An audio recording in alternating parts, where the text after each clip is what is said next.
ہائے میں لٹ گئی، میں برباد ہو گئی، اس ظالم آدمی نے میری عزت رون ڈالی، میں کہیں منہ دکھانے کے قابل نہیں رہی، اب میں کہاں جاؤں گی؟ میرا کوئی سہارا بھی نہیں ہے، اس نے تو مجھے برباد کر دیا ہے۔ کرائے کے پیسے لینے آیا تھا اور مجھے ہی لوٹ لیا۔ میں نے رو رو کر ایسا ہنگامہ مچایا تھا کہ ہر کوئی میری حالت دیکھ کر اپنے آنسو روک نہیں سکا۔ مجھے بچپن سے ہی ڈرامہ کرنے کا بہت شوق تھا اور آج میں نے ایسا ڈرامہ کیا تھا کہ ہر کوئی میرے جھوٹے ڈرامے میں پھنس گیا تھا۔ پورا محلہ ہمارے گھر کے باہر اکٹھا ہو گیا تھا، سب کی ہمدردی میرے ساتھ تھی، ہر کوئی میرے مکان مالک کو بد دعائیں دے رہا تھا اور میرا مکان مالک ہر کسی کو اپنی بے گناہی بتا رہا تھا، لیکن وہاں موجود لوگوں میں سے کسی کو بھی اس کی بات پر بھروسہ نہیں تھا۔ میں ایک جوان لڑکی تھی اور میری حالت بہت خراب تھی، اسی لیے ہر کسی کی ہمدردی بھی میرے ہی ساتھ تھی۔ میں روتے روتے ترچھی نگاہوں سے اپنے مکان مالک کو دیکھ رہی تھی، جو اپنے آپ کو اس بھیڑ کے غصے سے بچانے کی کوشش کر رہا تھا۔ کچھ دیر پہلے ہی وہ کرایہ مانگنے میرے گھر پر آیا تھا اور میں نے ایسا ڈرامہ کیا تھا کہ اس کے پاس اپنی عزت بچانے کا کوئی راستہ باقی نہیں رہا تھا۔ میرا مکان مالک ایک بہت شریف آدمی تھا، بس تھوڑا سا غصے کا تیز تھا، لیکن اس نے کبھی مجھ پر کوئی غلط نظر نہیں ڈالی تھی۔ آج بھی وہ کرایہ مانگنے آیا تو میرے اوپر بہت زیادہ غصہ کرنے لگا، کیونکہ ہمارے اوپر پچھلے کئی مہینوں سے کرایہ چڑھا ہوا تھا اور ہم نے دیا بھی نہیں تھا۔ آج بھی ہمارے پاس اسے دینے کے لیے پیسے نہیں تھے، اس لیے میں نے بہت سوچ سمجھ کر کرائے سے بچنے کے لیے یہ کھیل کھیلا تھا اور جھوٹ بول کر اسے اپنے گھر کے اندر لے کر آ گئی کہ آج میں اسے آدھا کرایہ دے دوں گی۔ پہلے تو وہ مجھ سے منع کرنے لگا، لیکن میں نے اسے زبردستی اندر بلا لیا۔ میں نے اس سے کہا کہ گرمی بہت ہے، آپ اتنی دور سے چل کر آ رہے ہیں، اندر آ جائیے، میں آپ کو ٹھنڈا شربت پلا دوں گی۔ اسے پتہ نہیں تھا کہ میری ماں میرے گھر میں نہیں ہے اور اس وقت میں گھر پر اکیلی ہوں۔ وہ بیچارہ تو انجانے میں ہی مار کھا گیا۔ میرے بار بار کہنے پر وہ گھر کے اندر آ گیا اور میں نے موقع دیکھ کر بستر پر بچھی چادر کو کھینچ کر نیچے پھینکا، اپنے بالوں کو نوچا اور پھر بہت تیزی کے ساتھ اپنے کپڑوں اور آستین کو پھاڑ دیا۔ میں نے خود ہی اپنے ہاتھوں سے اپنے کندھے کو اتنی زور سے دبایا تھا کہ انگلیوں کے نشان پڑ گئے تھے۔ میں نے یہ سب کچھ اتنی چالاکی سے اور اتنی جلدی میں کیا تھا کہ میرے سامنے کھڑا میرا 30 سال کا مکان مالک ہکا بکا رہ گیا تھا۔ اس کے تو دماغ میں بھی ایسا کچھ نہیں ہوگا کہ میں اتنی گھٹیا حرکت کروں گی۔ میں نے اسے پیسے دینے کے بجائے اپنے گھر اور اپنے آپ کو بکھیر دیا تھا، کیونکہ مجھے لگا تھا کہ اس طرح ہماری اس سے جان چھوٹ جائے گی اور وہ ڈر کی وجہ سے دوبارہ ہمارے گھر پر کرایہ مانگنے نہیں آئے گا۔ اس طریقے سے ہمارا سارا کرایہ معاف ہو جائے گا۔ میری اس حرکت سے وہ اتنا زیادہ ڈر گیا تھا اور حیرانی سے مجھ سے پوچھ رہا تھا کہ یہ تم کیا کر رہی ہو؟ اس سے پہلے وہ میری اس حرکت کو اور میری سوچ کو سمجھ پاتا، میں نے ایسا ہنگامہ مچایا تھا کہ اسے کچھ سمجھنے اور بھاگنے کا موقع بھی نہیں ملا۔ یہ ایک چھوٹا سا محلہ تھا اور یہاں پر سب کے گھر ایک دوسرے سے ملے ہوئے تھے۔ میری ہلکی سی چیخ پر ہی آس پڑوس والے سب لوگ گھر کے باہر اکٹھا ہو گئے۔ وہ مکان مالک بہت غصے سے مجھے گھور رہا تھا، اس کے چہرے کا رنگ اڑا ہوا تھا۔ اس نے تو کبھی سپنے میں بھی نہیں سوچا ہوگا کہ میں کوئی ایسی ویسی حرکت کروں گی، اور اب جب وہ سمجھ چکا تھا کہ میں نے اس کے ساتھ کیا کیا ہے تو وہ مجھے دھمکانے لگا کہ اگر میں نے شور بند نہیں کیا تو وہ مجھے اس گھر سے ہمیشہ کے لیے دھکے مار کر نکال دے گا۔ لیکن میں نے بھی سوچ لیا تھا کہ میں اس کی کسی بات سے بھی نہیں ڈروں گی۔ میں نے اس کی دھمکیوں کی پرواہ کیے بغیر ہی گھر کا دروازہ کھولا اور چیختی چلاتی ہوئی باہر نکل گئی۔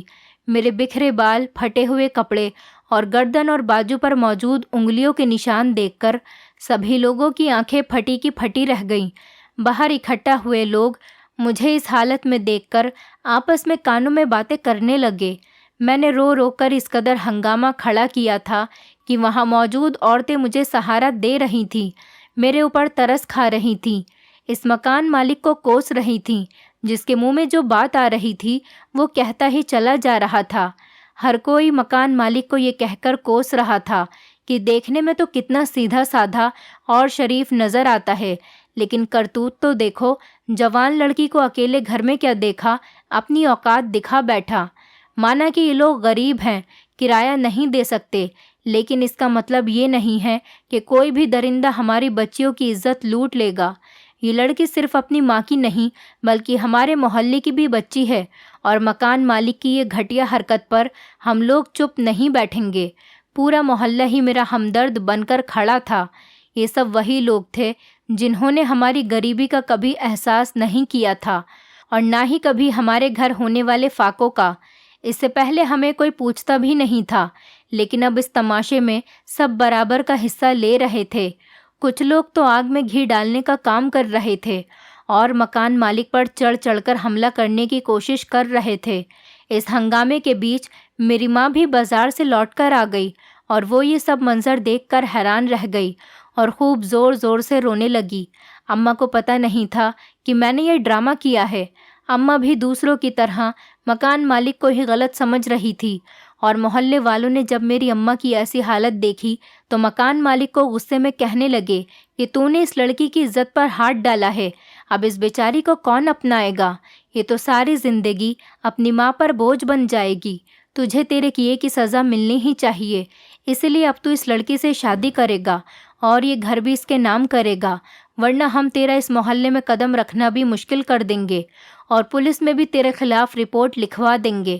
مکان مالک نے سب کو بہت سمجھانے کی کوشش کی کہ اس نے کچھ نہیں کیا ہے، وہ ایک شریف شادی شدہ آدمی ہے، لیکن اس کی بات پر کسی نے بھروسہ نہیں کیا، اور سب نے مل کر اس پر اس قدر دباؤ ڈالا کہ وہ راضی ہو گیا۔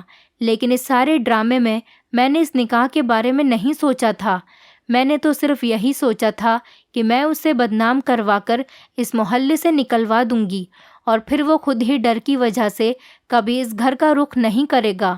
لیکن محلے والوں نے تو ہمارے نکاح کا شور کھڑا کر دیا تھا، جبکہ مجھے اچھے طریقے سے پتا تھا کہ وہ مکان مالک ایک شادی شدہ آدمی ہے۔ پھر میں کیسے اس کے ساتھ نکاح کر سکتی تھی؟ اور نکاح کے بعد تو نہ جانے وہ میرے ساتھ کیا سلوک کرتا۔ اسی لیے میں نے اس نکاح سے منع کرنا چاہا، لیکن وہاں پر جتنی بھی عورتیں کھڑی تھیں سب مل کر مجھے سمجھانے لگیں، کہنے لگیں کہ اب تمہیں کوئی نہیں اپنائے گا، تمہارا آنے والا کل برباد ہو جائے گا، اب تم کسی کو کیسے منہ دکھاؤ گی، لوگ تمہیں طعنے دیں گے، اسی لیے بہتر ہے کہ تم اس کے ساتھ شادی کر لو۔ میرا کھیل مجھ پر ہی بھاری پڑ گیا تھا۔ میری اماں بھی مجھے سمجھانے لگی کہ جو کچھ ہو چکا ہے اسے بھول جاؤ، مکان مالک ایک اچھا آدمی ہے، وقتی طور پر شاید شیطان کے بہکاوے میں آ گیا ہوگا، تم اس سے اسی وقت شادی کر لو، تمہاری زندگی سنور جائے گی۔ ویسے بھی ہم اتنے غریب ہیں اور تمہارے سر پر باپ کا سایہ بھی نہیں ہے، بھلا تم سے کون شادی کرے گا؟ اور پھر سب لوگوں نے مل کر مجھے اس نکاح کے لیے مجبور کر دیا۔ اتنے لوگوں کی موجودگی میں زبردستی ہم دونوں کو نکاح کرنا پڑا، اور مکان مالک کو حق مہر میں یہ گھر بھی میرے نام لکھنا پڑا، جس گھر کے کرائے کے لیے وہ اتنا ہنگامہ کھڑا کیا کرتا تھا۔ اپنی اس جیت کے لیے میں دل ہی دل میں بہت خوش ہو رہی تھی۔ میں سوچ رہی تھی کہ میرا پلان کامیاب ہو گیا، اور اب تو یہ گھر بھی میرے نام ہو گیا، اب ہمیں اس گھر کا کرایہ دینا نہیں پڑے گا۔ لیکن دوسری طرف اس نکاح نے مجھے پریشان کر رکھا تھا۔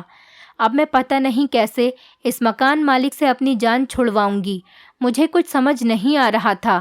نکاح کے بعد لوگوں کی بھیڑ دھیرے دھیرے کم ہونے لگی، اور کچھ ہی دیر میں وہاں پر صرف میں اور میری ماں اور مکان مالک ہی رہ گئے۔ مجھے لگا تھا کہ وہ مکان مالک مجھے کوسے گا اور مجھے برا بھلا کہے گا اور وہاں سے چلا جائے گا، لیکن سب کچھ الٹا ہو رہا تھا۔ مکان مالک نے میری ماں کی طرف دیکھا اور کہنے لگا، اب آپ کی بیٹی میری بیوی ہے، اسی لیے آج سے یہ اس گھر میں نہیں رہے گی، میں اسے اپنے گھر لے کر جا رہا ہوں۔ مکان مالک کی یہ بات سن کر میرے ہوش ہی اڑ گئے۔ میں نے سوچا بھی نہیں تھا کہ اب اس سے آگے میرے ساتھ کیا ہوگا۔ مجھے اس بات کا بھی اندازہ نہیں تھا کہ وہ ابھی مجھے اپنے ساتھ لے جانے کی بات کرے گا، جبکہ وہ پہلے سے شادی شدہ بھی تھا۔ اس کے گھر میں اس کی بیوی پہلے سے ہی تھی، لیکن اس نے میری کلائی کو زور سے پکڑا اور میرے 1000 بار منع کرنے کے بعد بھی میری ماں سے کہا، آج سے آپ کی بیٹی آپ کے گھر سے رخصت ہوئی، اب یہ میری ذمہ داری ہے اور میرے ساتھ ہی رہے گی، اور یہ گھر آج سے آپ کا ہے، آپ اس میں چین سکون سے رہیے، آج کے بعد میں آپ سے کرایہ مانگنے بھی نہیں آؤں گا۔ وہ آدمی مجھے غصے میں کھینچتا ہوا اپنی گاڑی میں بیٹھا کر اپنے گھر لے آیا۔ اس کے ساتھ اکیلے گاڑی میں بیٹھتے ہی میرے ہاتھ پیر کپ کپانے لگے، کیونکہ اب نہ ہی میری ماں میرے ساتھ تھی اور نہ ہی محلے والے۔ آگے پتہ نہیں میرے ساتھ کیا ہونا تھا۔ اب جو کچھ بھی یہ آدمی میرے ساتھ کرتا وہ مجھے اکیلے ہی جھیلنا تھا۔ میں نہیں جانتی تھی کہ وہ مجھے کہاں لے کر جا رہا ہے۔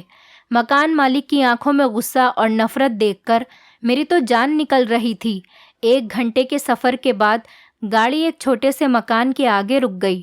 وہ مجھے گاڑی سے زبردستی اتار کر گھر کے اندر لے گیا اور ایک کمرے میں لے جا کر مجھے پٹک دیا۔ مجھے ایسا لگ رہا تھا جیسے قیامت آنے والی ہو۔ اب میں اس کی بیوی تھی اور وہ مجھ پر پورا حق رکھتا تھا۔ وہ میرے ساتھ کچھ بھی کر سکتا تھا۔ پتہ نہیں وہ میرے ساتھ کیسا سلوک کرتا۔ یہاں تو کوئی مجھے بچانے والا بھی نہیں تھا، لیکن اس وقت وہ مجھ سے بنا کچھ کہے کمرے سے باہر چلا گیا۔ میں نے بہت چالاکی سے جو تماشا کھڑا کیا تھا وہ ختم ہو چکا تھا اور اب مجھے ڈر لگ رہا تھا، پتہ نہیں آگے میرے ساتھ کیا ہونے والا تھا۔ میں اپنے کھڑے کیے تماشے پر ہی پچھتا رہی تھی۔ یہی سب باتیں سوچ کر میں رونے لگی۔ ابھی مجھے روتے روتے تھوڑی ہی دیر ہوئی تھی کہ کمرے کا دروازہ کھلا اور ایک بہت خوبصورت جوان لڑکی میرے کمرے میں آ گئی۔ وہ اتنی خوبصورت اور گوری تھی، میں اسے دیکھتی کہ دیکھتی رہ گئی۔ میں پہلی نظر میں ہی اسے پہچان گئی تھی کہ وہ میرے مکان مالک کی پہلی بیوی ہے۔ اسے دیکھتے ہی فوراً میرے دماغ میں یہ بات آئی، جس آدمی کی پہلی بیوی اتنی خوبصورت اور حسین ہو، وہ مجھ جیسی لڑکی پر کیوں نظر ڈالے گا؟ جیسے جیسے وہ لڑکی میرے قریب آنے لگی، میرے ہوش اڑنے لگے۔ مجھے ڈر لگ رہا تھا کہ پتہ نہیں وہ میرے ساتھ کیا سلوک کرے گی، کیونکہ کوئی بھی عورت اپنے شوہر کو کسی دوسری عورت کے ساتھ نہیں بانٹ سکتی، اور جس طرح آج ہمارا نکاح ہوا تھا اس کے بعد تو مجھے اس لڑکی سے کسی بھی اچھائی کی امید نہیں تھی۔ شاید اس کے شوہر نے اسے میری سچائی بتا دی ہو، شاید وہ جانتی ہو کہ میں نے کس طرح اس کے شوہر پر جھوٹا الزام لگا کر اسے پھنسایا ہے اور پورے محلے کے سامنے اسے بے عزت کیا ہے۔ اب شاید یہ مجھ سے اس سب کا بدلہ ضرور لے گی۔ اگر سچ میں اسے یہ سب کچھ پتہ ہوگا تو پتہ نہیں وہ میرے ساتھ کیا کر بیٹھے گی۔ وہ مجھے بہت گھور گھور کر دیکھ رہی تھی۔ ایسا لگ رہا تھا جیسے وہ مجھ میں کچھ تلاش کر رہی ہو۔ کچھ دیر وہ خاموشی سے مجھے دیکھتی رہی اور پھر مسکرا کر میرے چہرے پر لٹکے ہوئے بالوں کو بہت ہی پیار سے کانوں کے پیچھے کرتے ہوئے کہنے لگی، تم تو بہت ہی خوبصورت ہو، لیکن تم کیسی دلہن ہو؟ تم تو تیار بھی نہیں ہوئی ہو، تم نے تو شادی والا لہنگا بھی نہیں پہنا۔ کیا تم اپنی شادی کی رات سجنا سورنا نہیں چاہتی ہو؟ اس کی بات سن کر میں نے گھبرا کر اس کے چہرے کی طرف دیکھا۔ اس کے بات کرنے میں نہ ہی کوئی چبھن تھی اور نہ ہی کوئی تانا، بلکہ اس کے چہرے پر تو ہلکی ہلکی مسکراہٹ تھی۔ اس کی یہی مسکراہٹ مجھے بہت زیادہ حیران کر رہی تھی۔ اس کی نظر میری خالی کلائیوں پر پڑی تو اس نے جھٹ سے اپنے ہاتھوں سے اپنے کنگن اتارے اور میرے ہاتھوں میں پہنا دیے۔ میں بہت زیادہ حیرت سے اس سارے منظر کو دیکھ رہی تھی کہ میں اس کی سوتن تھی اور وہ کیسے میرے ساتھ ایسے محبت سے باتیں کر رہی تھی، اور وہ بھی اس طرح کے نکاح پر۔ لیکن وہ تو بہت ہی محبت سے بات کر رہی تھی۔ تھوڑی دیر وہ میرے پاس بیٹھی رہی اور مجھ سے باتیں کرتی رہی۔ اس کی باتوں میں محبت کی چاشنی گھلی ہوئی تھی۔ اس نے مجھ سے کوئی بھی ایسی بات نہیں کی تھی جس سے مجھے ایسا لگے کہ وہ مجھ سے نفرت کرتی ہے، اور نہ ہی کوئی دشمنی کی بات کی تھی، بلکہ وہ تو برابر مسکراتی ہی چلی جا رہی تھی۔ اس کی محبت بھری باتوں نے مجھے کچھ حوصلہ دیا تھا، اور میں نے ڈرتے ڈرتے اس سے کہا کہ مجھے عدنان سے بہت ڈر لگ رہا ہے، پتہ نہیں وہ میرے ساتھ کیسا سلوک کریں گے۔ جانے انجانے میں مجھ سے جو خطا ہوئی ہے، میں جانتی ہوں وہ بہت بڑی غلطی ہے، لیکن غریبی نے مجھے یہ غلط قدم اٹھانے پر مجبور کیا تھا۔ میں اس لڑکی سے اپنے کردار کی صفائی پیش کرنے لگی۔ میری بات سن کر وہ کہنے لگی کہ تم فکر مت کرو، عدنان بہت اچھے آدمی ہیں، وہ تمہیں کچھ بھی نہیں کریں گے۔ اور پھر وہ اٹھ کر کمرے سے باہر چلی گئی، اور کچھ ہی دیر بعد لوٹ کر آئی تو اس کے ہاتھ میں دودھ کا گلاس موجود تھا۔ اس نے زبردستی وہ دودھ کا گلاس میرے ہاتھوں میں پکڑایا اور مجھ سے کہنے لگی، یہ دودھ پی لو اور تم دیکھنا عدنان تم پر بالکل بھی غصہ نہیں کریں گے۔ وہ دودھ کا گلاس مجھے تھما کر پھر کمرے سے باہر چلی گئی۔ مجھے بھی بھوک لگ رہی تھی کیونکہ اس سارے ڈرامے کی وجہ سے میں دوپہر کا کھانا کھانا بھی بھول گئی تھی، اور اس کے بعد نکاح کا چکر اور اس گھر کے آنے تک رات ہو گئی تھی۔ اسی لیے میں نے بھی وہ دودھ کا گلاس پورا ختم کر دیا اور کمرے میں یہاں وہاں نظر دوڑانے لگی۔ کچھ ہی دیر گزری تھی کہ کمرے کا دروازہ دوبارہ سے کھلا، اور یہ دیکھ کر میرے پیروں تلے سے زمین نکل گئی کہ میری سوتن دولہا بنی کمرے کے اندر آ رہی تھی، اور اس نے کمرے کے دروازے پر اندر سے کنڈی لگا دی تھی۔ اس کی اس حرکت پر میں بہت زیادہ گھبرا گئی تھی۔ پتہ نہیں وہ کس کی شادی کی شیروانی پہن کر آئی تھی، جو اسے سائز میں بہت بڑی آ رہی تھی، اور سر پر بھی اس نے ایک بڑا سا پگڑ پہنا ہوا تھا جو شادی والے دن دولہا پہنتا ہے۔ مجھے سمجھ نہیں آ رہا تھا کہ ابھی کچھ دیر پہلے میری سوتن بالکل ٹھیک تھی اور مجھ سے باتیں کر رہی تھی، اچانک اس کو کیا ہو گیا؟ وہ کیوں دولہے کے کپڑے پہن کر میرے پاس آئی ہے؟ اور اس نے دروازے میں اندر سے کنڈی کیوں لگائی ہے؟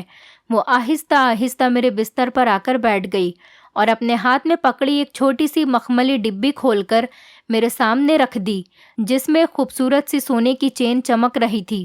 وہ محبت سے مسکراتی ہوئی کہنے لگی، یہ تمہاری منہ دکھائی کا تحفہ ہے، میری طرف سے تم میری دلہن ہو اور تم بہت ہی اچھی ہو۔ اس کی یہ بات سن کر تو میری جان ہی نکل گئی تھی۔ میں اس کی دلہن کیسے ہو سکتی تھی؟ وہ تو خود بھی ایک لڑکی تھی۔ پتہ نہیں کیوں وہ ایسی بہکی بہکی باتیں کر رہی تھی۔ ڈر کر اپنے بستر سے اٹھ کر کھڑی ہوئی۔ میں نے اس سے غصے میں کہا کہ لگتا ہے تمہارا دماغ خراب ہو گیا ہے، تم کیسی بہکی بہکی باتیں کر رہی ہو؟ اس نے مجھے ہاتھ سے پکڑا اور زبردستی دوبارہ بستر پر بیٹھا کر کہنے لگی، میں نے کہا نا تم میری دلہن ہو، اب تم یہاں سے کہیں نہیں جاؤ گی، میں تمہارا بہت دھیان رکھوں گی، تمہیں بہت پیار کروں گی، لیکن تم مجھے چھوڑ کر کہیں بھی مت جانا۔ میں ہکا بکا ہو کر اس کی بات سن رہی تھی۔ میرا بس نہیں چل رہا تھا کہ میں کسی بھی طرح اس کمرے سے نکل کر باہر بھاگ جاؤں، لیکن وہ لڑکی تو دبلی پتلی ہونے کے باوجود بھی مجھ پر اپنا زور دکھا رہی تھی۔ جب اس نے میرے چہرے کو چھونے کی کوشش کی تو میرے منہ سے ایک زوردار چیخ نکلی اور میں نے اسے دھکا دے کر باہر بھاگنے کی کوشش کی۔ جیسے تیسے میں اس سے چھوٹ کر دروازے کے پاس پہنچی اور کنڈی کھولی تو دروازہ کھولتے ہی مجھے مکان مالک عدنان کی شکل نظر آئی۔ اسے دیکھتے ہی میں بنا کچھ سوچے سمجھے اس کے گلے لگ کر رونے لگی۔ سچ تو یہ تھا کہ میں اپنی سوتن کی اس حرکت پر بہت زیادہ ڈر گئی تھی۔ پہلے تو عدنان مجھے نفرت سے دیکھنے لگے، اور پھر جب اس کی نظر کمرے میں بستر پر بیٹھی اپنی بیوی پر پڑی تو وہ کمرے میں چلے گئے اور اپنی بیوی سے پوچھنے لگے، زارا تم یہ کیا کر رہی ہو؟ عدنان کو دیکھ کر زارا کہنے لگی کہ میں تو دلہا بنی تھی، یہ گڑیا میری دلہن ہے، ہم دونوں کی شادی ہوئی ہے، میں نے اس کو منہ دکھائی کا تحفہ بھی دیا ہے، پوچھو اس سے، لیکن یہ اچھی دلہن نہیں ہے، اس نے بہت شور مچایا ہے۔ عدنان نے ایک گہری نظر مجھ پر ڈالی اور زارا کو اپنے گلے سے لگا لیا اور کہنے لگا، چلو زارا ہم اپنے کمرے میں چلتے ہیں۔ میں پھٹی پھٹی آنکھوں سے ان دونوں میاں بیوی کو دیکھ رہی تھی۔ عدنان نے بھی اس سے زیادہ سوال جواب نہیں کیے تھے اور نہ ہی اس گھٹیا حرکت پر اسے ڈانٹا تھا۔ وہ زارا کو اپنے ساتھ اپنے کمرے میں لے کر چلے گئے اور میں کمرے میں اکیلی بیٹھی رہ گئی۔ کافی دیر بعد عدنان واپس میرے کمرے میں میرے پاس آئے اور میرے سامنے بیٹھ گئے۔ پھر انہوں نے مجھے ایک ایسا سچ بتایا جسے سن کر میری روح کانپ اٹھی۔ عدنان کہنے لگے کہ میری اور زارا کی شادی آج سے 5 سال پہلے ہوئی تھی۔ ہم دونوں نے پسند کی شادی کی تھی۔ زارا میری پھوپھی کی بیٹی تھی۔ اس شادی سے ہم دونوں بہت زیادہ خوش تھے، لیکن شاید قسمت کو ہماری خوشی منظور نہیں تھی۔ شادی کے 4 مہینے بعد ہی زارا پریگننٹ ہو گئی تھی۔ ہم بہت زیادہ خوش تھے، ہم ماں بابا بننے والے تھے، لیکن کچھ مہینے بعد ہی اچانک سے ہمارا بچہ ختم ہو گیا اور زارا سے یہ دکھ برداشت نہیں ہوا۔ میں نے بہت ہی مشکل سے اسے سنبھالا اور سمجھایا کہ اولاد تو خدا کی دین ہوتی ہے، اگر چلی گئی تو کیا ہوا، اوپر والا ہمیں دوبارہ اولاد کی خوشی نصیب کرے گا۔ میرے سمجھانے سے دھیرے دھیرے زارا واپس زندگی کی طرف آ گئی۔ اس بات کو 7 مہینے ہی ہوئے تھے کہ زارا دوبارہ سے پریگننٹ ہو گئی۔ اس بار ہم دونوں نے بہت زیادہ احتیاط کی۔ میں نے زارا کو اپنے سر آنکھوں پر بٹھا کر رکھا، لیکن قسمت کو شاید ہمارا ماں باپ بننا منظور نہیں تھا۔ اس بار بھی کچھ ہی مہینوں میں ہمارا بچہ پھر سے ختم ہو گیا۔